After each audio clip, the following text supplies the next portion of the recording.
Bianca, elle, c'est des difficultés à communiquer en anglais en soutien informatique. Parce qu'il y en a d'autres en soutien informatique, nos cartes de tantôt. Et là, je vous dis, attention à la compétence communication en anglais. On s'entend, on ne veut pas réduire cette compétence-là. Hein? Par contre, moi, je connais des gens d'informatique qui sont très forts en informatique, pas nécessairement bons en anglais, sont bons dans le vocabulaire informatique de leur anglais de leur informatique. Ils ne sont pas très forts pour communiquer à l'oral. Donc, en excluant la compétence communiquer en anglais, est-ce qu'ils ont droit?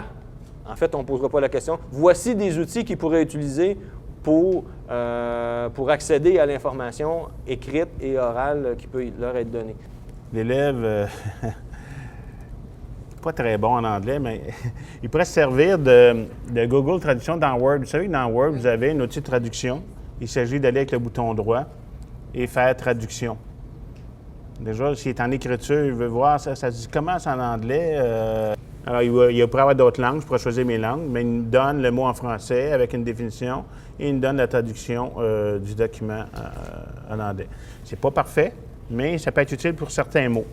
Par ailleurs, si l'élève, lui, veut aller dans un plus long texte, par exemple, il était lire un texte en anglais, là, c'est pas parfait, mais quand même, ça peut donner une idée. Il n'est pas trop sûr de la compréhension. Il pourrait par la suite ici aller dans Google Traduction. Oui. Prendre le texte, le copier. Là, je suis en anglais, je sélectionne anglais, je peux l'avoir en français. Vous voyez qu'il le fait très rapidement. Et il y a une petite fonction ça fait pas 10 ans qu'il est là non plus. Et je peux même le faire l'écouter. De l'assistance informatique, de consultance, de l'externalisation. OK. Je pourrais faire lire en anglais aussi. Si je fais, mettons, je sélectionne un texte ici.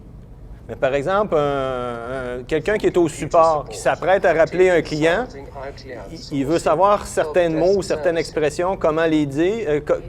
Il l'écrit, en français, il se le traduit, puis après ça, il va chercher la prononciation. Ça peut être utile avant de se préparer pour faire un retour d'appel à un client qui est anglophone. Alors, je vais le faire ici. Mais on s'entend, on ne va pas utiliser, probablement pas utiliser ça lors de l'examen. Hein? Mais encore là, ça sera à voir. Comme Jean dit, il y a peut-être des mesures qui s'adaptent. Bon. Non, on s'entend. C'est toujours mieux de parler anglais que d'utiliser ça, là. Non, le but, c'est pas de... Moi aussi, j'aimerais ça pas avoir de lunettes, mais c'est mieux que rien. Pour la terminologie, ça va. Pour la structure de phrase, c'est vachement... Ah oui, la structure, c'est d'autres choses. Hein? Il y a la même fonction, traduire les pages. Il y a quelque chose qu'on active quelque part qui prend des sites anglophones qui vous les traduit.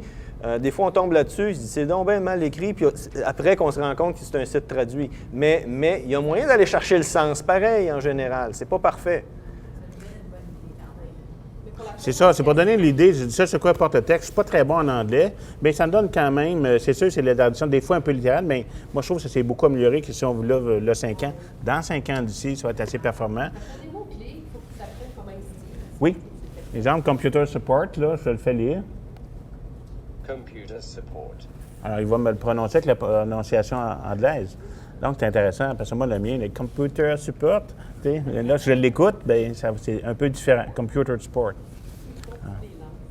Ouais. Donc ça, c'est intéressant. Là, il nous reste 10 minutes. Je pense que ça peut être intéressant pour soutien informatique. On pense aux gens qui se promènent plus maintenant, disons, vendre conseil.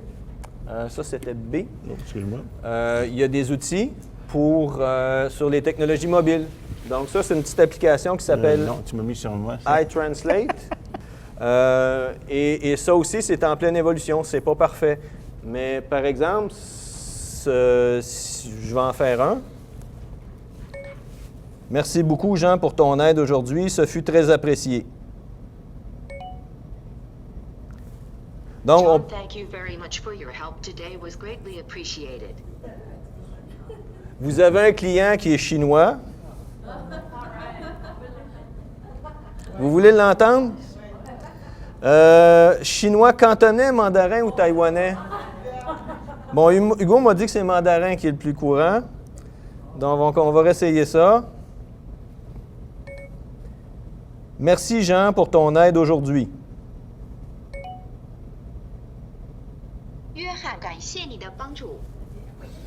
Je peux pas répondre bienvenue en chinois, mais je pourrais lui traduire. Oui, iPhone, iPad, là. Il faudrait vérifier, il existe peut-être aussi sur Android. Un logiciel qui est gratuit qui s'appelle Audacity. Quelqu'un qui veut juste faire un enregistrement puis vérifier sa prononciation. Ça existe sur PC, ça existe sur Mac. Juste l'enregistreur qui vient de base avec un iPhone, ou il y en a sûrement un pour Android aussi. Tu veux vérifier comment ça sonne ton affaire avant de l'envoyer. C'est des outils de plus qu'il n'y avait pas il y a 15-20 ans qui arrivent puis qui peuvent être utiles pour tout le monde. On s'entend, là, il n'y a pas de cours de chinois en vente conseil. Pas encore, ouais, c'est ça.